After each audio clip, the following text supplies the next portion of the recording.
I mentioned at the top of this course about how you're going to use a product like SageView to be able to provide strategic advice, or even better strategic advice than you may already be doing. A lot of that has to do with what we're about to show you in this lesson. You've already had a look at the client summary area where you can see all the different KPIs, things like the quick ratio, the inventory turnover, the AR and AP turnover. All those things you can see initially based on what it looks like today.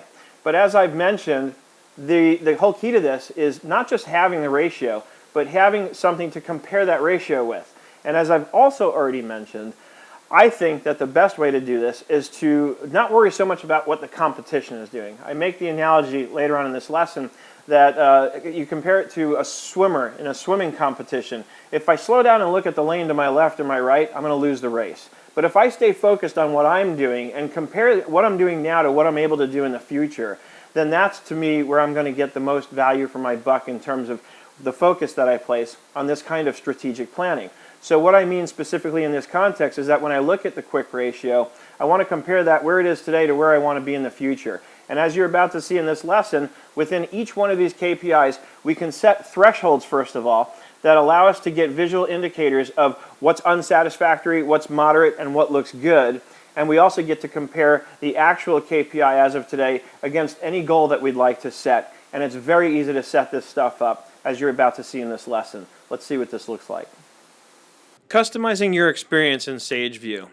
One of the things that really got me when I was first looking at this product was just that, the customization, the customizability that it offered. As I mentioned at the top of the course, in prior years when I've looked at KPI type products, one of the things that I found frankly disappointing was that it was very limited in terms of the output. You know, in almost every case I remember seeing a few years back when these first started popping up, they pretty much told you, here's what you're going to get. You can link your financial data to our product, and we're going to give you these ratios and these charts, and that's what you get. And it was cool, you know, but then when I looked at the price, and considering that I was limited to just getting those things and nothing more, I just felt like it wasn't really worth it to spend the money for a product like that. Not when I could dump reports into Excel and kind of go to town in terms of writing my formulas to get my own ratios and creating my own charts and graphs. And now in Excel I have full flexibility in terms of creating absolutely anything I can imagine.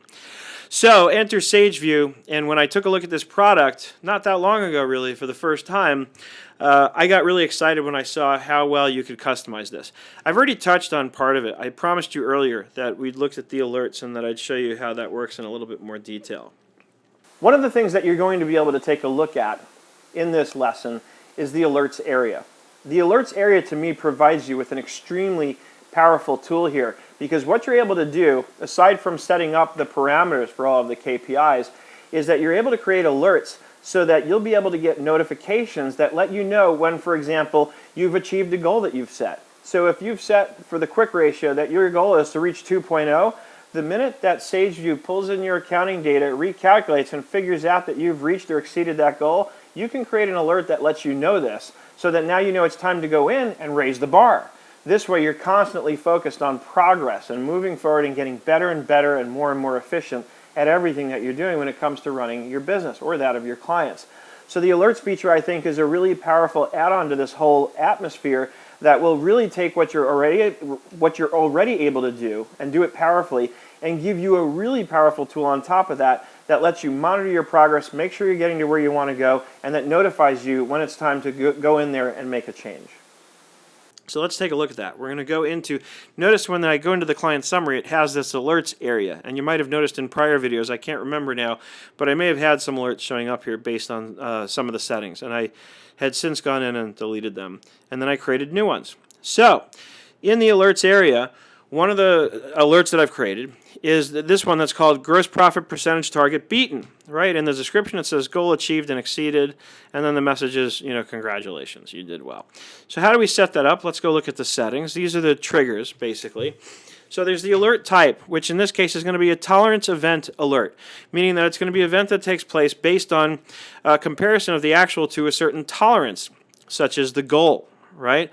So then I start establishing the criteria. If the gross profit percentage is 1 percentage point greater than the KPI goal for the year-to-date duration, then trigger the alert. Let me know. So let's see what that looks like and how that works. So I didn't change anything, so I don't need to save it. But now what I'll do is I have to go in and change my thresholds for the gross profit percentage, and I'll do it on purpose to trigger the alert. So let's go back over to the client summary. And here's where my gross profit percentage is. So notice it says that my target's 90, the actual is 87. So I'm going to change the target. I'm going to reduce it to something less than 87. Let's say my target is 50%. And I click Save. And the screen refreshes. And it says it's recalculating data. So it's not going to show the alert just yet. We'll come back to this in just a minute. But I promise you it's going to show up based on that change and give me the alert. So we can go into these thresholds, and while we're waiting, let's take a deeper look at this for a minute. I won't actually save any more changes. But the other thing you can do is you can say, notice we have the very visual sort of description of what's going on, so that I want to be able to, very visually and quickly see where a threshold or where a KPI might be unsatisfactory versus moderate versus satisfactory, right? So if my gross profit percentage goes under 20%, that's unsatisfactory. What I'm saying is I never want to see that percentage go below 20%. If it does, I want that to sort of light up as unsatisfactory, so I know there's something to look at there. I know there's something to, I have to start asking, okay, why? Why did our gross profit percentage go down so much? Are we taking in less revenue without a resulting decrease in our cost of goods sold? Did our cost of goods sold go up? Why is the gross profit so little compared to what we normally would want to see? And anything over 35%, I'm saying, is satisfactory at this point. So, and that's pretty normal and standard. A lot of businesses in a lot of different industries that I see, 35% gross profit is about right for a lot of businesses.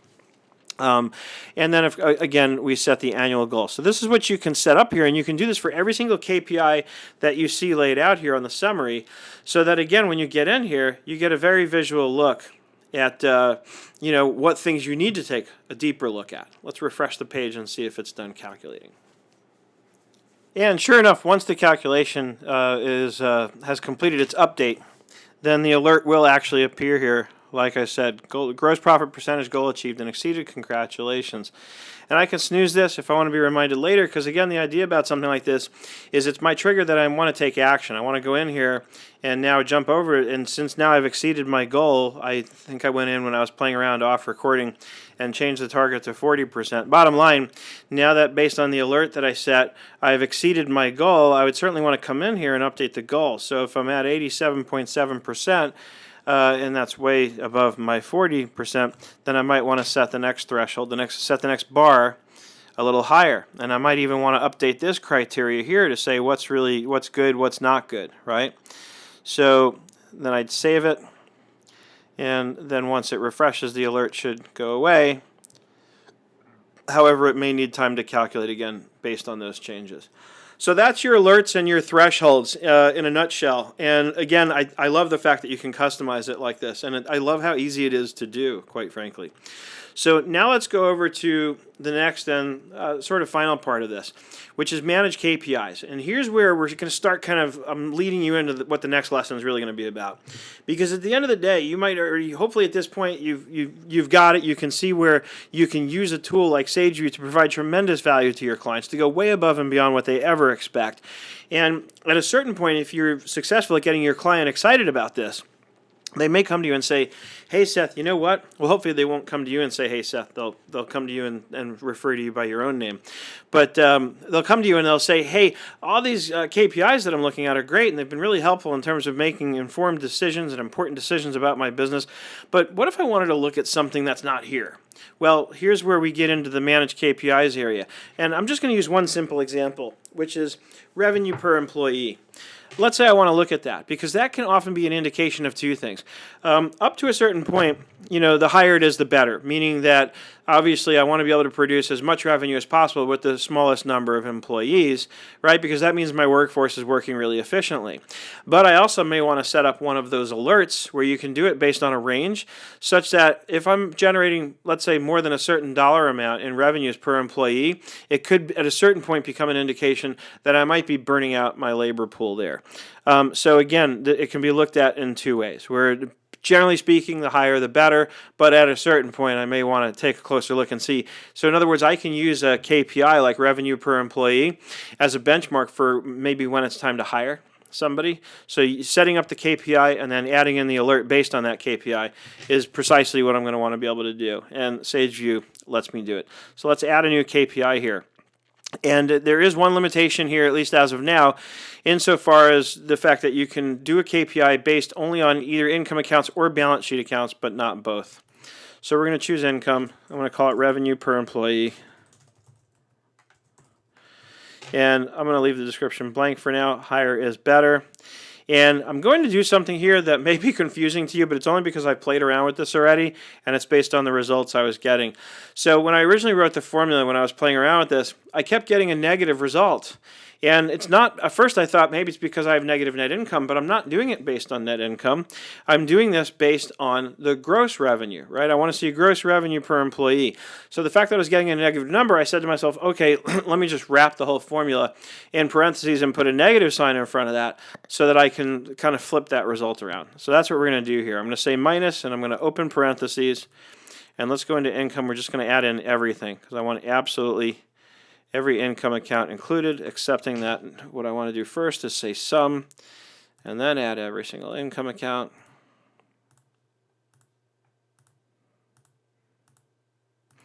So we're adding all those up, close parentheses, and now we have to divide by the number of employees. Now this is where you're going to have to go in, and if you hire somebody new, or if you fire somebody, you're going to have to come in, edit this KPI and change it based on the number of employees, right? So that's a little manual right there, but it's just what you have to do. So let's say we divide it by 10, assuming we have 10 employees, and then I got to close my outside parenthesis, right? So everything is going to be sort of flipped around. And now that I've closed my parenthesis, I can click save. So it's not going to let you save it if you've got an error in the formula. Oh, and I forgot to do this. So this is going to be based on currency, right? Because it's revenue. I could do decimal. Definitely don't want to do integer. So now let's save it.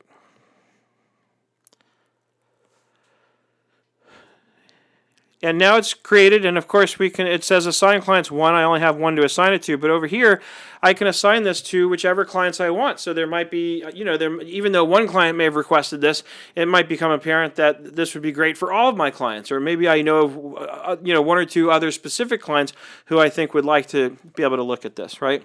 So you can do that here, and then we go back to our clients, and I'll go back into my demo business. And to make sure that it gets included, we're going to come over here and click Key Performance Indicators. And notice here it says Revenue per Employee. So it puts the custom KPIs up at the top for you. So we're just going to turn it on. And as I turn it on, it's asking me to set my thresholds, right? So what's good revenue per employee? What's bad revenue per employee? What's our goal? Let's say our annual goal is $250 of revenue for each employee. And let's say if it's less than $50 per employee, that's bad. And if it's greater than $100 per employee, we're going to say that's good. And you see how this updates here. So it gives you the visual on what you're kind of establishing here in terms of your criteria. I just love this. Let's click Save. Okay, and now it's turned on. Let's go over to the client summary. And again, it's telling me that it's recalculating data for Demo Business 1 because of the recent changes that we made. So I'm just going to sort of pause the recording here, wait a minute for this to update, and then we're going to take a look and see what that looks like. Okay, so I waited till it updated, and if I scroll all the way down, here's my revenue per employee KPI that I created. And notice I was right about the negative sign. It worked. This is December 31, 2014, $6,821 per employee. Remember, this is based on 10 employees. Over here in little bar for $303 per employee in 2015. Evidently, our revenue has gone down a lot last year over this year. So that's, and again, this is the beauty of this, is I can make that analysis that I just made based on looking at this stuff. And then I can go back to the client and say, why are we so far down in revenue? And why are we losing so much money? And what's wrong with you? You're going to be out of business tomorrow. No, I'm just kidding. Another thing, really, really important. Play around with these settings. Let's go from year to date to month to date. And let's let everything update. Let's see. This is kind of cool. So So it just gives us a very different perspective on things, right? So month to date, we're actually profitable. So this month we're doing a little better than we've done for the year on the whole. Maybe that's a good sign, right? Again, you're constantly analyzing this stuff. And at this point, I'm looking for yellow or red to see if there's anything that needs a look, right? My return on assets, kind of all over the place here. So again, that's something I might want to take a look at. Keep in mind we're using demo data here, and from what I've seen, it looks like the date range of where the demo data sort of exists spans from like September of 2014 until February of 2015. So we don't have a whole lot going on in the year 2015 so far. But again, going month to date, it gives me a little different perspective. And here's my revenue per employee. So look at this. And again, this is because in December, my revenues probably jumped way up and my number of employees didn't change. So, and as I mentioned earlier, and it's important to keep all these sort of dynamics in mind. If we go hire somebody, if we hire employee number 11 right now, I go in, I change that KPI in the formula, it's going to update everything, retroactively. So you have to bear that in mind, that this is based on historical revenue and assuming you had the same number of employees as you have today the whole time. So, it's important to keep that in mind. But that's going to get us into what I might have you do when you're actually using this and thinking in terms of what does this look like when I'm actually providing the service of giving these analytics to my clients. And that's what we're going to take a look at in the next lesson. For now, that's about all I've got for you on customizing your experience in SageView. Just the fact that you can do it alone is probably enough for me to have done a lesson saying, hey, guess what? You can customize all this stuff in SageView. But instead, I gave you more specifics, and I'm sure you're glad I did. So with that all in mind, and as always, I hope you learned something and had some fun along the way. If you have questions, jump into our answers forum right here at schoolofbookkeeping.com. Post your questions there. If you're a student, you have access to that. If you're not a student, go become one, and then you'll have access to that. So you can post your questions and get an answer from me within 24 hours most of the time. As always, I hope you're having an absolutely fantastic day, and I look forward to seeing you in the next lesson. Now that we've had a look at how we can customize our experience and tailor it to the needs of our clients, and I think you can see how powerful that is in terms of what it enables you to do for your clients, it's time to take a look at how we package all of this up and bring it out to our clients in the form of a separate service that we may even offer to our clients, underscoring the very number one reason that I've already highlighted about why clients report that they typically will leave their accountant or bookkeeper. And that is, again, based on the fact that they're not getting the strategic advice or guidance that they would like to be able to get, especially from their accountant or bookkeeper who is most intimately acquainted with the finances of their business.